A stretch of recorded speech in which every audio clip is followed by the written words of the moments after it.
watching Hexas TV and welcome to another Pacify Your PC show with Quiet PC. And if you're wondering what this thing is, remember the last time we looked at my gaming rig, it had that little stock corder on it. This show is going to show you how we managed to get this bad boy on.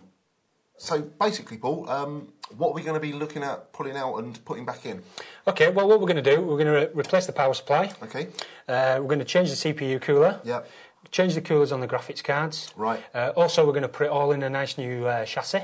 Okay. And that chassis comes with case fans, so we won't actually be using these case fans that are on here. Okay, right, so I think it's time to go and get the bits and bobs that we're going to pop in. Yep. And then we can go through those and see how they all go together. Sure, no problem. Okay, so this isn't quite as a daunting array as I thought we're actually going to have when we were talking about what we're going to swap out.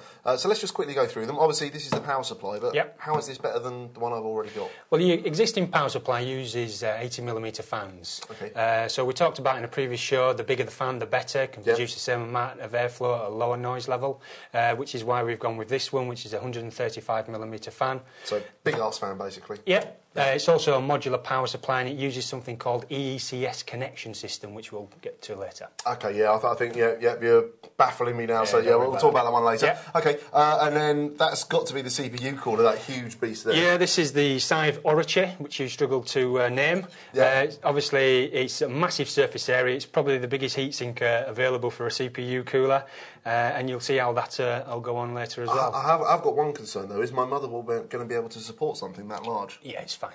Yeah? Don't worry about it. Yeah, okay, all Just as right. long as, if you do have a heavy heatsink, which is what this is, when it comes to moving the PC, just be aware that you've got a heavy heatsink and wobbling around, right? Yeah, okay, all right. Yeah. I know what these things are. They're not golf tees. These are the vibration anti-vibration mounts for the fan, just to reduce any vibrations. Right, and then what have you got down here? Because you've got this little thing down here. Yep, this is the RAM cooler for the graphics cards, also to cool the FETs as well, right? And also the main VGA heatsink as well to cool the GPU. Okay, so that goes underneath and then that on top. You use these two together. Okay, you get to see that later. So what's this down here, an amp? No, that's a fan controller. Oh, I'm such a muppet. It says fans on it. Fans 1 to 6. No worries. What we're going to do with that is connect all the fans to that. So the CPU fan, if we do use one, we're going to see how we're going with that. Okay. Graphics cards, case fans. We're going to be using 6 fans, and we're going to be able to control them manually with this fan controller. Okay, right. So I suppose the next stage is to get this lot out of the way and start stripping the guts out of this thing here, isn't it? Yeah, let's pull it apart. Okay, right. Well, let's get on with it then. Okay.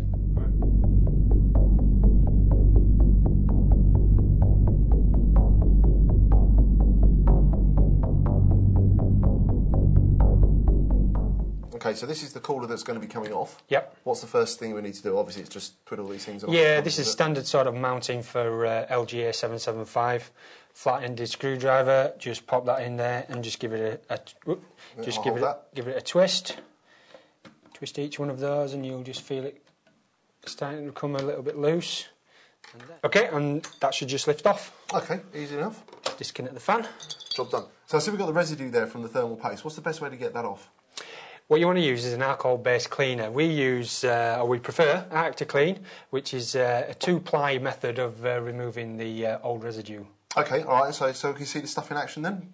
Yeah, sure. Well, first thing you do, a bit of tissue. Good old toilet roll's a good thing to use. And stick this stuff straight onto the CPU block? Not just yet. What we'll do, I'll just remove the excess. You're being fairly brutal there, so you can press down on the chip. Well, just imagine how much pressure your CPU cooler puts on there. Just a couple of drops? Yeah. Is that perfect, enough? yeah. Yeah, okay. Just give it a little bit of a rub. One thing that I've always had trouble with is how much thermal paste to apply. You know? So I always apply a very, very thin layer across the whole of the CPU, and then just put a slight little dabbing right in the centre of the CPU and just put my cooler on top of that. Okay, so let's see you do that then, because I've always wanted to know what the definition of thin layer is. What's good to mention is the type of thermal paste to use as well. Right. Most coolers do come with thermal paste, pretty much all of them do.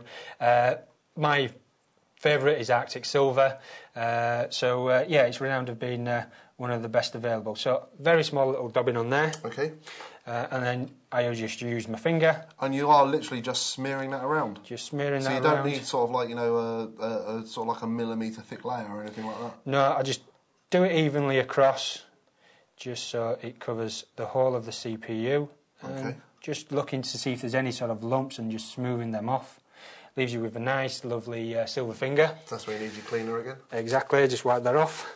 And then, like I say, just a small dabbing right in the centre. Right in the centre, and that's it. So we're ready to fit our CPU cooler, so we've got the nice big Orochi. Did I get that right that time? You did. Fantastic, okay. Well this is quite meaty though. Is this going to work with this motherboard? Yeah, it'll fit inside this motherboard, no problem at all. It's LGA 775 compatible, so in theory it fits every single one of those motherboards. But with it being such a big CPU cooler, you've got to take into consideration its environment that it's been installed into. So the case that it's being used with, and also if there's any raised components. Right. It should clear the memory, no problem at all. Yeah, we should be right there. Yeah. Obviously can't fit it that way because we're going to get in the way of our graphics card. You can fit it that way, but yeah, obviously there's things like graphics cards. We can't go that way because we'll be sticking out the back of the case. That's right. But if our case is nice, we could go that way. If you have loads of space this side. Loads of space up the top. Yeah. Right. So which way are we going to go? Like We're going to go that way. Okay. So obviously there's some kind of backplate bracket to go with this. Yeah, these are all the components, mounting components that come with the cooler. Okay. So you've got LGA 775, obviously a backplate, and also this is for AM2 and 939. All right, so what's the first step in fitting this then for our board? Okay, we need to just put the motherboard to one side at the moment and attach our and start brackets. assembling the cooler. Yeah, we need to attach the brackets. Always remember to remove the... The first step is to look at the manual for the CPU cooler and to make sure that you're obviously installing the mounting brackets right. So obviously this comes with a installation format. It tells you how to install it for LGA 775, so I'm just going to follow the instructions, put the bracket on and also put the bracket on the motherboard. Okay.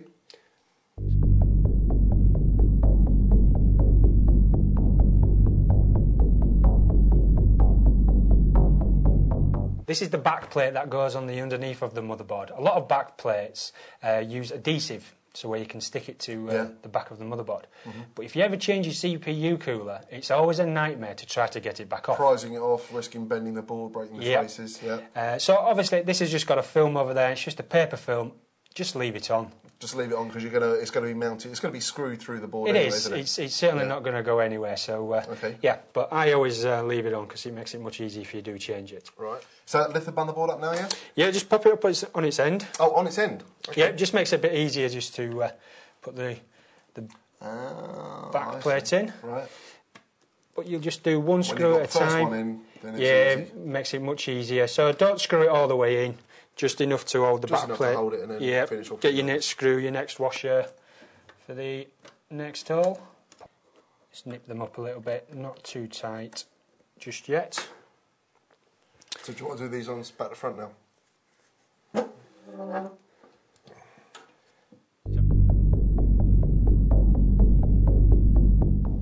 So how tight should you do these? Finger tight? Or... I'm just gradually doing each one at a time just so they evenly applies the pressure. So you don't need a torque wrench for this one? Certainly not, no. Right. Just need to hook it underneath the bracket at this end. So all the pressure for pressing this down onto the CPU itself comes from the actual mounting brackets? It does, yes. Right, okay. And you don't want to be afraid of how much pressure it puts on because they are quite strong, some of them, aren't they? Absolutely, yeah. So like this one. Yeah, that's one end. That's two ends. And that's it, it's mounted. So what's the best way to pick it up? By the board or by the cooler? I would always pick it up by the cooler. Pick it up by the cooler. Okay, so that's the cooler mounted. So the next stage is going to be the graphics card coolers, I guess. Yep. Fantastic. Okay, and we're going to cover that in the next show, is that right? That is correct. Well, let's just hope that no one's doing a build-along-a-thon and they're going to be waiting a week to see the next show, aren't they? Great word. So that's the Orochi cooler mounted on our main board. In the next show, we're going to be doing the graphics cards, and then after that, we get around to finally building our bad boy gaming PC. Paul, you're going to be helping me out, aren't you? I've decided not to. Damn. Okay. Well, check back soon on Hastings TV for Nick electrocuting himself.